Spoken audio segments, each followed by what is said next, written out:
మేడిగడ్డ అయితే మూయాల్సిన అవసరమే లేదు గేట్లు. అన్నారం సుందిళ్ళ బ్యారేజీలు ఒకవేళ మూసి నిర్మిస్తే భద్రాచలం కొట్టుకపోద్ది అంటాడు ఈయన. భద్రాచలం కొట్టుకపోతుంది, 48 ఊర్లు మునిగిపోతాయి అంటాడు. మీరు జర్నలిస్టులు, విజ్ఞానవంతులు అర్థం చేసుకోగలుగుతారు. రాష్ట్ర ప్రజలకు కూడా నేను మీ ద్వారా విజ్ఞప్తి చేస్తా ఉన్నా. Simple, very simple. 2022లో 28 లక్షల క్యూసెక్కుల వరద వచ్చిన భద్రాచలంకు 48 గ్రామాలకు వచ్చిన 30 లేదు. 28 lakh క్యూసెక్స్. పోయిన సంవత్సరం 15 లక్షల క్యూసెక్కుల వరద వచ్చిన మేడిగడ్డ తట్టుకొని నిలబడ్డది. భద్రాచలం కానీ ఆ 48 గ్రామాలకు ఇబ్బంది జరగలేదు. సరే, అన్నారం సుందిల్ల ఎన్ని నీళ్ళు నిలుపుతాము? 5 టీఎంసీలు అన్నారంలో, సుందిల్లలో ఒక 5 టీఎంసీలు నింపాలి. నింపితే మనకు మోటార్లకు నీళ్ళు అందుతాయి. ఇది నిన్న రేవంత్ రెడ్డి చెప్పిండు, నేను చెప్పింది కూడా కాదు. అన్నారంలో 5 నింపాలి, గేట్లు ముయ్యకపోతే ఎట్లా నింపుతావు, అవి కిందికి జారుతాయి అన్నాడు. ఇంజనీర్లు, నీ తెలంగాణ నీటిపారుదల శాఖ ఇంజనీర్లు, రిటైర్డ్ ఇంజనీర్లు అందరూ చెప్పే మాట, అన్నారం సుందిల్ల గ్రౌటింగ్ జరిగింది, అవి పటిష్టంగా ఉన్నాయి, వాటికి ఇబ్బంది లేదు. ఇప్పుడు మనకున్న కరువు పరిస్థితుల్లో పర్మనెంట్ రిపేర్స్ చేసుకుంటూనే ఇప్పుడు నీళ్లు ఎత్తచ్చు అని అందరూ చెప్పిన మాట.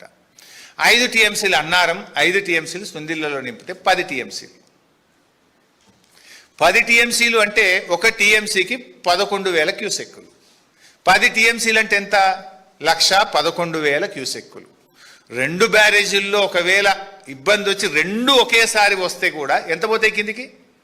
1,11,000 క్యూసెక్కులు పోతాయి. 15 లక్షల క్యూసెక్కుల వరద పోయినసారి వస్తేనే భద్రాచలంకి ఏం కాలేదు. 2022లో 28 లక్షల క్యూసెక్కుల వరద వస్తేనే భద్రాచలంకి ఏం కాలేదు. అన్నారంలో 5, సుందిలలో 5 అంటే 10 టీఎంసీలు. 10 టీఎంసీలు అంటే 1,11,000 క్యూసెక్కులు. What is the danger for Bhadrachalam? చెవులో పువ్వు పెడుతున్నావు నువ్వు. నీకు నీళ్లు ఇయ్య బుద్ధి కాక తెలంగాణ కేసీఆర్కు ఏడ పేరు వస్తుందో, ఇన్ని రోజులు కాంగ్రెస్ పార్టీ చేసిన ప్రచారం తప్పుడు ప్రచారం అని ప్రజలకు అర్థమవుతుందని నువ్వు మొండి పట్టుదలకు పోయి రాష్ట్రాన్ని ఇబ్బంది పెడుతున్నావు. ఒక బ్యారేజీలో ఇబ్బంది వచ్చినా 5 అంటే 55,000. 2 బ్యారేజీలు ఒకేసారి ఇబ్బంది వచ్చినాయి అనుకుందాం ఒక సెకండ్కు. అట్లా వస్తే కూడా 1,10,000 కదా. కరువు కంటే, ప్రజల కంటే, కరెంటు కంటే ముఖ్యమైనది ఏంటి? రేపు ఎన్టీపీసీకి సింగరేణి కరెంటుకు నీళ్లు ఉండని పరిస్థితి అవుతుంది, మంచినీళ్ళకి ఇబ్బంది వస్తుంది.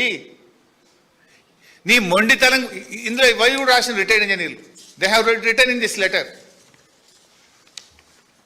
ఈ స్థాయిలో బ్యారేజీలు అన్నారం సుందిల్ల జలాశయాలు వారి కనిష్ట డ్రాడౌన్ MDDL స్థాయిలో నీరు నిల్వ చేయాలి. అన్నారం వద్ద 116, సుందిల్ల దగ్గర 126. ఈ స్థాయిలో బ్యారేజీలు సురక్షిత పరిధిలో ఉంటాయి. 3 పంపింగ్ స్టేషన్లు ఒకేసారి సమన్వయంతో పనిచేయగలుగుతాయి. అన్నారంలో 5 టీఎంసీలు, సుందిల్లలో 3.78, మొత్తం 8.8 టీఎంసీల వరకు నిల్వ సామర్థ్యం ఉంటుంది. 8.8, నేను ఇంకా 10 చెప్పినా నేను. 8.8 అంటే 90,000 cusecs. Where is the danger for Bhadrachalam? నీకు ఇష్టం లేక భద్రాచలం కొట్టుకుపోతుంది అని పోయి ఒక తప్పుడు ప్రచారం, అబద్ధాలు రేవంత్ రెడ్డి గారు చెప్తుండడానికి ఇంతకంటే సాక్ష్యం ఏం కావాలి? ఇంతకంటే సాక్ష్యం ఏం కావాలి?